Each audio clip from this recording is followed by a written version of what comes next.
Now do tell me, of all the places in the world, where on earth would you choose to live at the bottom of that God-forsaken stream?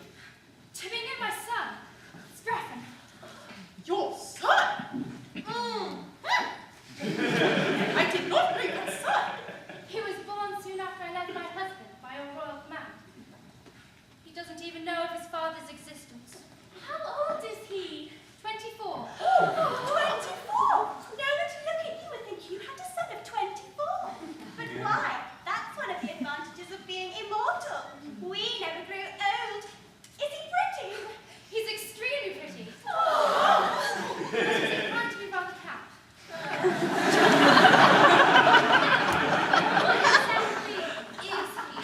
He's an Arcadian shepherd, and he's in love with Phyllis, a ward in Chancery. A mere shepherd, and he half a fairy. Well, he's very down to the waist, but his legs are mortal. Oh, dear me. I have no reason to suppose that I am more curious than other people, but I do confess I should rather like to see someone who is fairly down to the waist, but whose legs are mortal. Nothing easier, for here he comes. Ooh.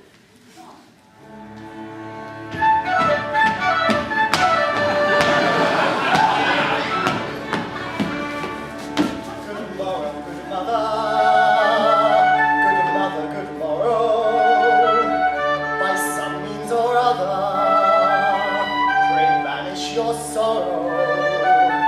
With joy beyond telling, my bosom is swelling, so join in a measure expressive of pleasure. For I'm to be married today, today.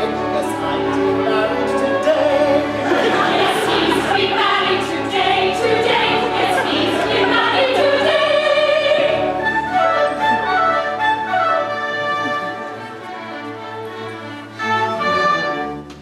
Then the Lord Chancellor has at last given his consent to your marriage to his beautiful ward Phyllis. Not he, indeed. To all my tearful prayers he answered me, a shepherd lad is no fit helpmate for a ward in Chancery.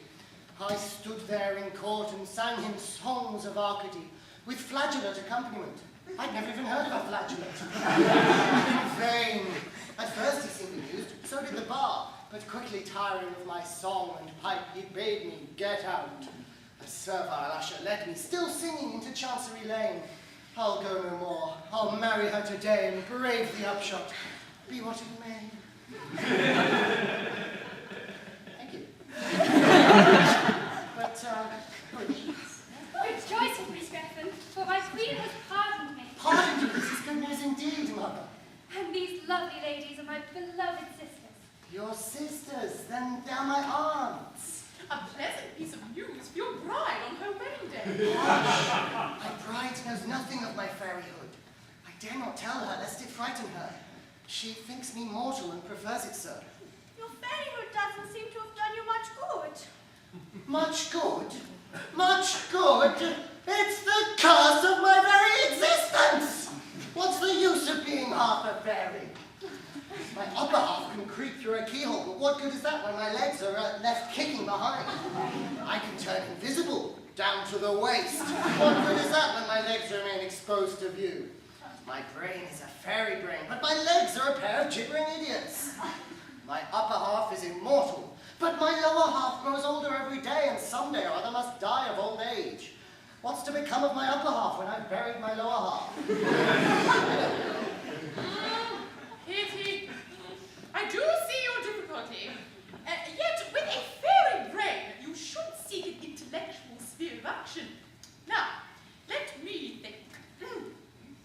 I do have a borough or two at my disposal.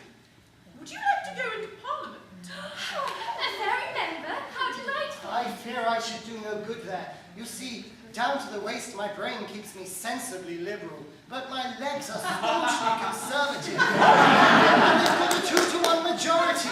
Without some form of proportional representation. Have you ever thought of forming a coalition? Conservative, an unholy alliance. Don't get that wrong. You should be returned as a liberal conservative. And your legs does not do things by halves. No, for we are fairies down to